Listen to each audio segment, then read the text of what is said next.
Hello everyone. Now in today's video I'm going to be introducing a bit of a series that I am going to make some videos on. It is called MMA What Ifs, okay? So this is basically a series where it's kind of like people who have those discussions, who would have won if Larry Bird and Michael Jordan had a 1v1 in basketball. It's basically that, but with MMA, right? Which I think this is going to be a cool idea. I'm probably not the first guy to have this idea, but I'm probably going to be one of the more knowledgeable people on like the hypotheticals that I'm going to be talking about. And in today's video, I'm going to be discussing what would have happened if Kevin Randleman and Alistair Overeem had a MMA match, okay? And this is going to be a very, very interesting one to start off with, in my opinion. Now, a lot of people don't know who Kevin Randleman is. Kevin Randleman was a champion in Pride FC, and he was also one of the early heavyweight UFC champions in the beginning of the UFC. And oh my god, if you just look at his record, like, yeah, you're going to say, oh, he was 17-15, what's so great about him? Well, listen, the only reason that Kevin Randleman's record was like that to begin with is because of the fact that he suffered from car accident related injuries. He had to get like 100-something stitches in just the side of his face alone, and he had a hole in his underarm because of that car accident, right?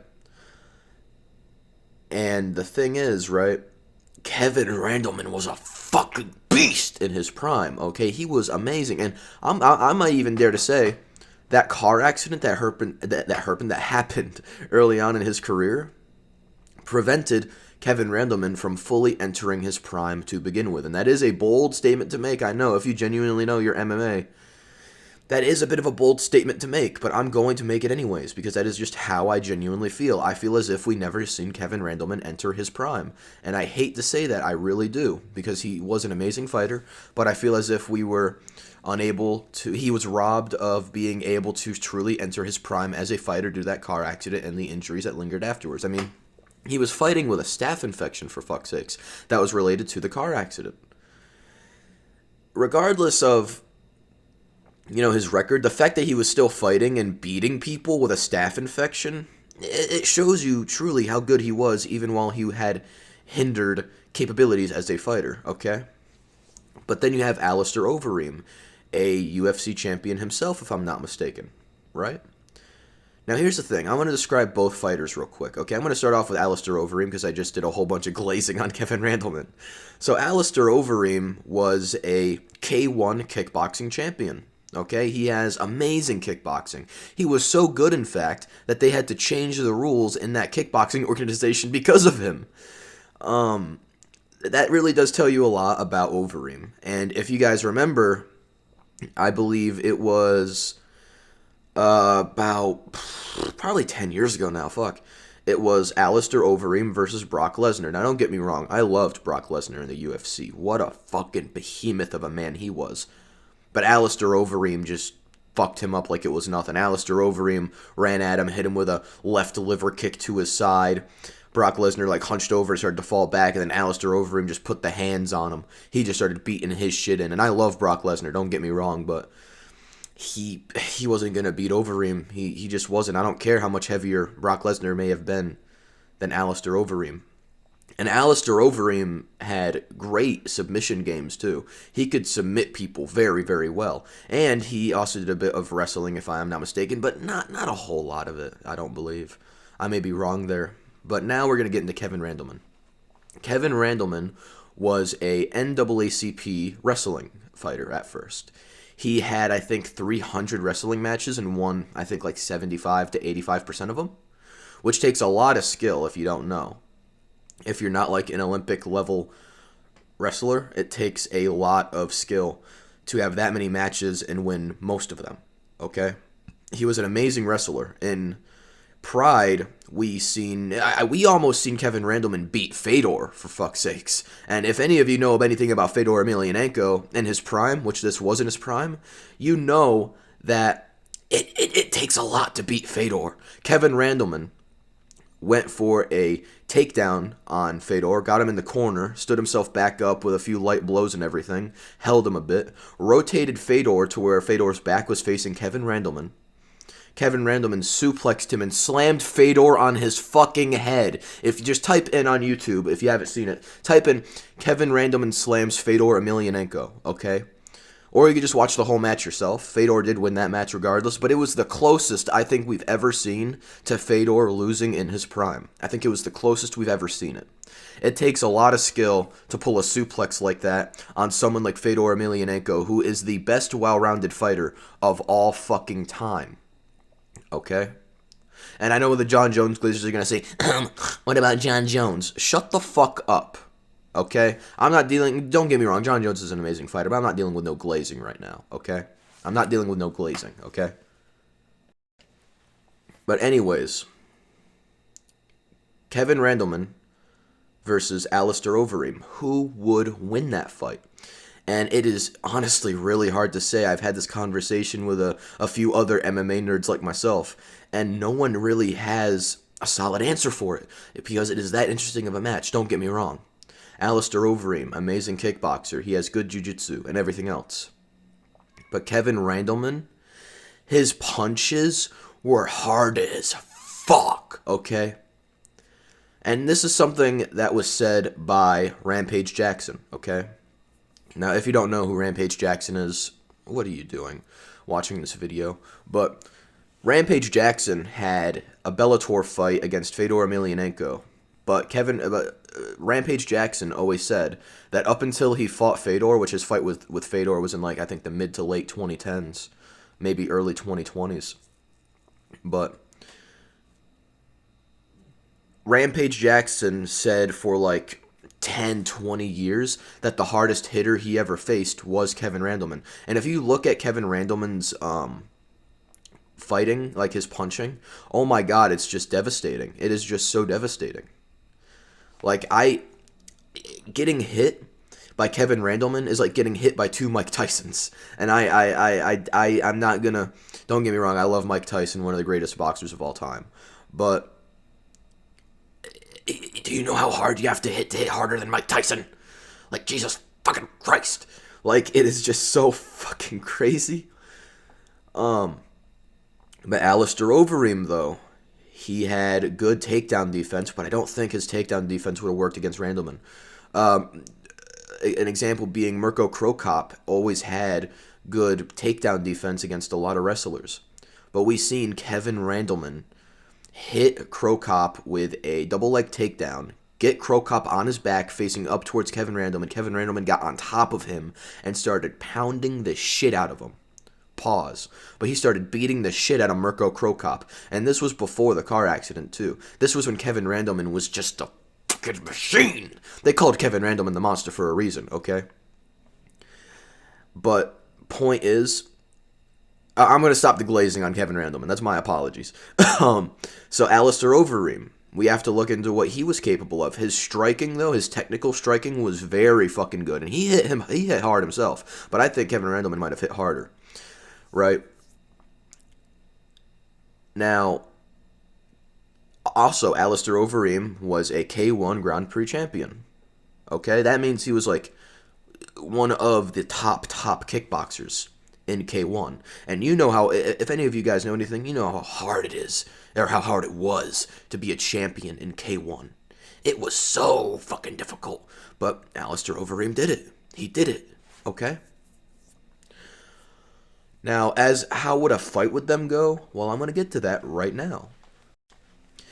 Now, to start off, I think the fight would start off, Kevin Randleman is going to rush in like he normally did. And he's going to do kind of what he did with Mirko Cro Cop, where he has a bit of a high guard on his left side, or his right side, either or, to defend from high kicks, because Alistair Overeem did have some good high kicks.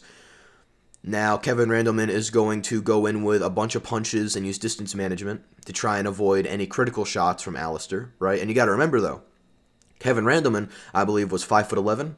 I believe Alistair Overeem was, 6'2", 6'3", 6'4", something like that. So the height advantage is in Alistair Overeem's field, okay? He does have the height advantage. But weight-wise, they're about the same weight. Kevin Randleman might be slightly heavier or Alistair Overeem could be slightly heavier. It really depends.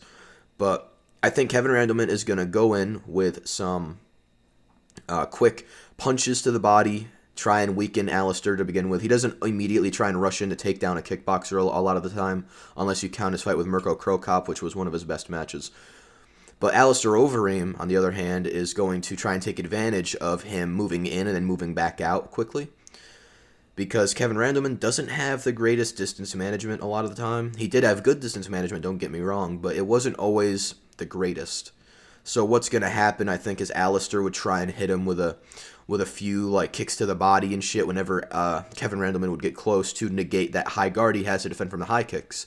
Alistair Overeem might go for a liver kick or something, and if Kevin Randleman got hit with one, it could be over, because Kevin Randleman, he had good defense when it came to punches to the head and everything, but whenever he got hit in that liver, he just didn't handle it that great a lot of the time.